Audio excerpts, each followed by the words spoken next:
over the airwaves, and a media correspondent, Terrence Smith. Battling into the final weekend of the presidential race, each campaign is putting its best advertising foot and fist forward. This Bush ad, entitled Nonsense, stops just short of calling the vice president a liar. Now Al Gore is bending the truth again. The press calls Gore's Social Security attacks nonsense. Governor Bush sets aside $2.4 trillion to strengthen Social Security and pay all benefits. There has never been a time in this campaign when I have said something that I know to be untrue. There's never been a time when I've said something untrue. Really? Matching attack for attack. This Gore ad began airing yesterday. Building on past charges, it questions Bush's readiness to lead. Texas now ranks 50th in family health care. He's left the minimum wage at $3.35 an hour. Let polluters police themselves. Today, Texas ranks last in air quality. Now Bush promises the same $1 trillion from Social Security to two different groups. He squanders the surplus on a tax cut for those making over $300,000. Is he ready to lead America? On the flip side, both candidates are running ostensibly positive ads that subtly reinforce the alleged shortcomings of the other. Experience for Governor Bush, trustworthiness for Vice President Gore. He has the experience to be president, a life of service from the... This Gore ad, entitled Experience, touts the vice president's accomplishments and sets forth his goals. Pay down the nation's debt, strengthen Social Security, cut taxes for middle-class families, save our environment. Experience, vision, values. Al Gore. I believe we need to encourage personal responsibility so people are accountable for their actions. This Bush ad, dubbed Trust, has been running in various forms for weeks. You trust government? I trust you. I trust local people to run their own schools. I trust you with some of the budget surplus. The ad war is being fought in a handful of battleground states, with the Gore and Bush campaigns matching each other nearly dollar for dollar in Florida, Pennsylvania, Washington, Oregon, and much of the Midwest. The exception is California, where Bush is spending millions on advertising and Gore had spent nothing through October 24th. According to the Brennan Center at New York University Law School, the two campaigns had spent almost $50 million between them on advertising prior to the closing phase of the race. Their respective parties spent an additional $68 million, marking the first time in history that the unregulated soft money expenditures by the national committees have exceeded the so-called hard money spent by the campaigns themselves.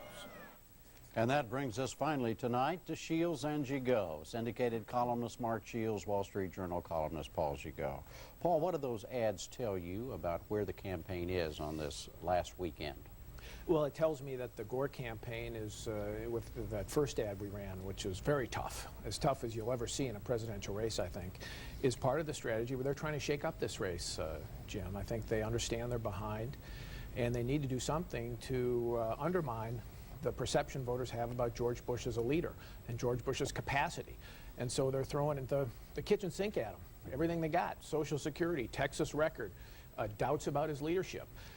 Bush is responding with that Social Security spot, which is really also a credibility spot, taking on something that has moved some voters in Florida, Pennsylvania, a little bit in Michigan. The Social Security issue has for Gore. They're trying to respond to that and twist it to Bush's strong point, which is raise doubts about Gore's trust and credibility. So they're going back and forth, trying to play to their strengths. So trustworthiness versus experience?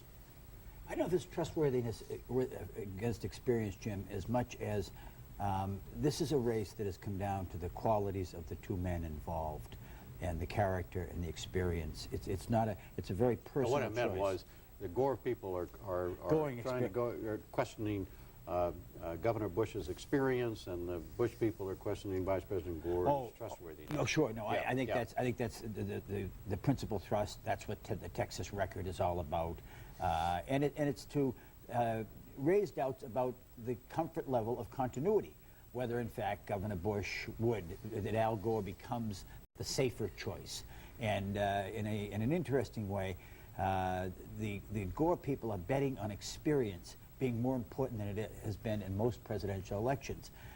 To use a poker analogy, that experience politically can down to about a pair of deuces. Okay, and but I mean, explain what you mean. Well, I mean, in other words, it's not a big hand. It's deal. not 4 kings. But I mean, what he's arguing is Gore has this experience. It's long experience, extensive experience, and Bush doesn't have any. And they're hoping that the pair of deuces, which is what experience, not his own experience, but what experience really has amounts to politically. Usually, candidates, voters stipulate the candidates for president have experience, and he's basically trying to deny that Bush has experience that's comparable to that needed for a president. Do you think it's going to fly, Paul? No, I don't. I think that this year, when voters mention the personal qualities that are most important to them, at the top are trustworthiness and honesty in making judgments. I think that's a legacy of the last 7 years in Clinton, but those are the things that voters say that are most important personal characteristics. So experience is a pair of deuces. It's down the list, no question about it this year. So why is Gore still hanging in on that one? Well, I think it has the doubts about George Bush. 2 out of 5 voters question whether he has the knowledge and the ability to be president of the United States. That's different than experience, right? That's right, but it goes right to the experience. In other words, that's part of those questions. It's reinforcing the doubts voters already have about him. And I just listened in Terry Smith's piece about Governor Bush saying personal responsibility, people are accountable for their actions. Well, when you run on straightforwardness and you run on honesty, the last thing you want in the last weekend of the campaign is to have an issue introduced that raises doubts about your own straightforwardness and honesty. And that's the drunken driving thing. So let's segue to that. What is your feeling, Paul, about the downside of that for George W. Bush at this point?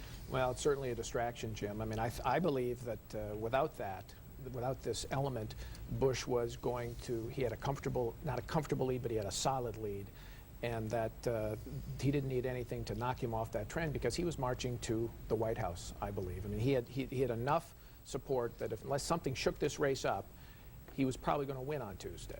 So what are the negatives for him in this? Why do you think it has a potential for shaking it up? Well, what is there about this It changes. issue? I mean, I don't know if it will or not. I'm not that smart, but I know that it gets him off message somewhat. That's part of the problem. It's a distraction. Now, what the Democrats are going to try to do, ironically, is to try to say, this is Clintonian. There's a character issue here to try to, because that has been George Bush's big advantage over Al Gore, and they hope that this somehow evens the playing field. Now, I think that so far, you know, it doesn't look to be that level to me. I mean, this is something that did happen 24 years ago. It's something that he seems to have been straightforward about answering so far. Last night he was pretty good. The only sour note that I heard was when he said that when he raised the possibility that this had been 4 days before an election. He didn't need to do that. That's a Clintonian touch because you blame your political enemies. If he just answered and said, I took my medicine, I didn't do it, I didn't deny it, I'm not proud of it, but I don't think this disqualifies him to be president. Where's the vulnerability here, from your point of view, Mark? Vulnerability is 2 places where Paul described it. I mean, the decision by the Bush folks to go after the source of the story rather than the substance. It had nothing to do with the source. I mean, this wasn't planted. This wasn't a dime that was dropped on him by an unfriendly person. This was a court record. That was the first thing. But I think the more serious one, Jim, is the second-day cycle. What you want to avoid in a story like this is you want to end it the first day. The Dallas Morning News, Wayne Slater, a longtime reporter, who's covered George Bush extensively, reported today that George Bush, in an interview 2 years ago, this is in 24 years ago, said that he had not been arrested since 1968. And Paul's point about the Clintonian, I can remember in 1992 when Bill Clinton said he forgot that he had received a notice from the draft board. I said at the time, Jim, you can forget your first kiss, you can forget your first beer. But when you're living day by day to avoid military induction, you don't forget when you get a draft notice, any more than you forget when you were arrested. Especially at that point, he'd been governor of Arkansas, governor of Texas, had George Bush for 4 years when he supposedly told this to the Dallas Morning News. That guarantees that the story's into Saturday now. And now you're into 2 days on the story. He's off message. The good news for Bush is it keeps Gore off message because it pushes Gore off the front page as well. And it starts to become a story. So if we're still talking about this on Sunday, if there's a new wrinkle and some other element to it, that is not good for Governor Bush. I don't share Paul's sense that this race was over by any means. I still think that we have an inflated national number because of George Bush's 28-point lead among white Southerners, where he's going to run up the score among those southern states. We'll get to that. Okay. We'll get to that in a minute. But Paul, what about the issue that some people have raised that would have been no problem here if Bush had just revealed this when he announced for president many months ago? I believe that strongly. I believe he should have done this just as a matter of political judgment. He did, after all, say, I didn't lead a perfect life as a young man. I drank too much as a young man. He's been perfectly candid about that. This can certainly fall into that category, particularly since it's a matter of public record. It makes me wonder, what is he thinking? That he didn't think his opponents were going to try to dig something like this out? I think he should have done it. His argument that he wanted to hide this from his daughters, I believe him. It's a worthy objective. He's not your average suburban dad. He's running for president. And he's running for an office where people play for keeps. And we know the rules in this city. Been here the last 7 years. We found out if anything has happened, it comes out. Now, the way this might work to George W. Bush's advantage is precisely on that point. There could be something of a backlash to help him if somehow this begins to be perceived by the public as that same old brand of politics, that his theme of, I want to change the tone of Washington and move on, offers. That could help him. And the story, just for the record, is that this story got out yesterday because a former Democratic candidate for governor in Maine told somebody and got the story out, but it wasn't, there's no evidence there was any link to the Gore campaign or whatever. No, there isn't, and I mean, you know, that's interesting, but it's not important. What's important is the story. And no, just speaking to no, Paul's I point, understand that. I understand that. But I mean, I think you raised the central question, Jim. You said, should he have inoculated himself by opening up? Sure. I mean, this was 2 years before he even ran for Congress. My point is, the story by itself, is it World War III? No. Is it going to cost him the election or state? No. But if in fact it's updated, if it's made fresh by other stories where he's misled the biggest and most important and probably the most respected paper in his state on this, and a paper that's covered him quite fairly, then it becomes a problem in newsworthy. All right, now I'm going to make you all really earn your money here, okay? This is Friday night. We're going into the last weekend. Factor what we've just been talking about in other words, the possibility of some fallout one way or another on the drunk driving thing. The polls say this election is really very close. How do you read it? Based on everything that you know, all the wisdom and the experience that you have, bring to bear on this question. Reminds me of '56. No. None of that. It's an election unlike any I've ever seen. It is closer than any I can ever recall. And you really believe it's close? I really do believe it's close. The polls are right. I believe it's close in the sense that if you start off with Al Gore has to carry New York and California. All right. If he doesn't, he fails to carry one, he's gone. George Bush has to carry Texas and Florida. If he doesn't carry Florida, he's got to carry Pennsylvania. If he doesn't carry Pennsylvania, he's got to carry Michigan. I mean, he's got to carry, and if Al Gore wins Florida, Pennsylvania, and Michigan by 11 votes each, George Bush is toast. He can't put it together. The numbers just, I mean, you can string together all the New Mexicos and a little bit of New Hampshire up here and then go get Maine and come down to West Virginia. It can't be done. So, I mean, you're down to these big, large states where these candidates have concentrated all their effort, all their attention, all their energy. And it is something to behold. Something to behold? What Mark is saying, though, is that Al Gore has to win all three of those. Probably has to win all three. 2 of the 3 for sure, the big states, Pennsylvania, Florida, Michigan. And maybe all 3, because this is the other point, I think, that has changed from previous years. I think Mark would have been right in 1996. Bush must win Florida. But there's a lot more states at play than anybody ever imagined this year. Washington and Oregon, Bush could win one or both. Iowa, Minnesota, Wisconsin. Bush is probably going to carry Wisconsin. Louisiana, which Clinton carried twice, safe for Bush now. Kentucky, which Clinton carried twice, safe for Bush. Ohio, probably safe for Bush. So you're talking about... Those are already figured in.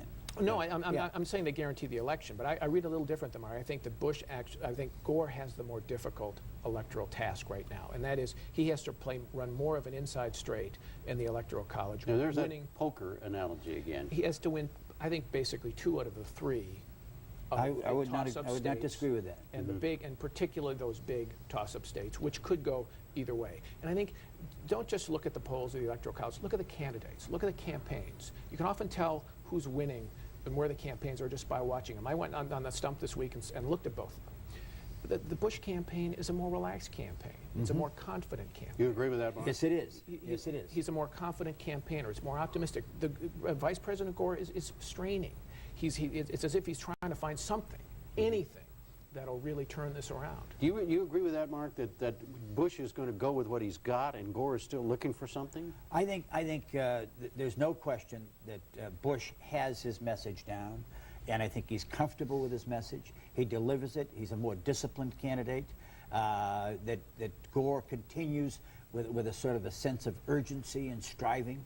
But just as an example, this week, there was no reason on God's green earth for George Bush to go to California. He's not going to carry California. Nobody on the Republican side thinks he's going to carry California. He went there to tweak Bush. To show confidence? To shake his hand? No, Well, he go did. ahead, Mark, He but I did. disagree with you on Yeah, okay. I mean, he went there. He kept a promise to California that he wouldn't turn his back on it, that he'd help out the congressional candidates. But I mean, California is 370 electoral votes. I mean, that's when you're at 370 looking for 390. You're not talking about getting 270 by going to California. So, to summarize the views of Shields and Gigot tonight, for all of America to hear, this race for president on the Friday night before the Tuesday is too close to call. Is that correct? Do I summarize your views?